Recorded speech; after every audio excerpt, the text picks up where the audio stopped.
அண்மை செய்தி. கோவை காவல் துணை ஆணையர் மீது நடவடிக்கை என ஒரு அண்மை செய்தியை தற்போது பார்த்து வருகிறோம். கூடுதல் விவரங்களோடு இணைகிறார் செய்தியாளர் முரளி. வணக்கம் முரளி, இந்த நடவடிக்கை குறித்தான விவரங்கள்.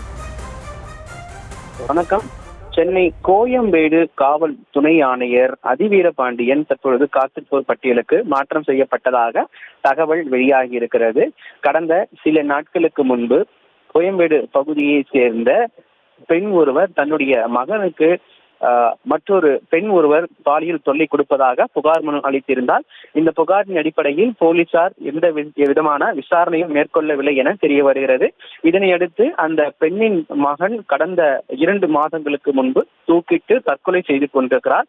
இந்த விவகாரத்தில் அந்த பெண் தன்னுடைய மகன் சாவிற்கு மர்மம் இருப்பதாகவும் அந்த பாதிக்கப்பட்ட அந்த சிறுவனுடைய அந்த காதலி மீதும் அவருடைய தாய் மீதும் உரிய நடவடிக்கை எடுக்க வேண்டும் என கோயம்பேடு காவல் துணை ஆணையரிடம் புகார் மனு அளித்திருந்தார். ஆனால் அந்த புகாரை அவர் சரியாக விசாரணை செய்யவில்லை எனவும், மேலும் அந்த பெண் மீது தவறுதலாக பேசியதாகவும் அந்த பெண் ஒரு ஆடியோ ஒன்றை வெளியிட்டிருந்தார்.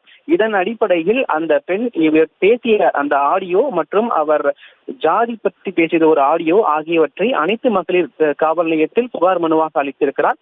இந்த புகாரின் அடிப்படையில் தான் தற்பொழுது கோயம்பேடு துணை ஆணையர் காத்திருப்போர் பட்டியலுக்கு மாற்றம் செய்யப்பட்டதாக தகவல் வெளியாகி இருக்கிறது.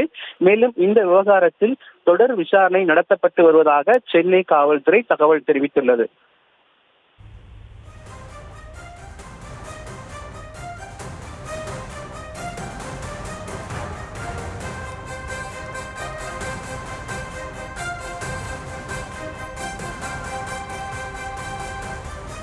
விவரங்களுக்கு நன்றி முரளி.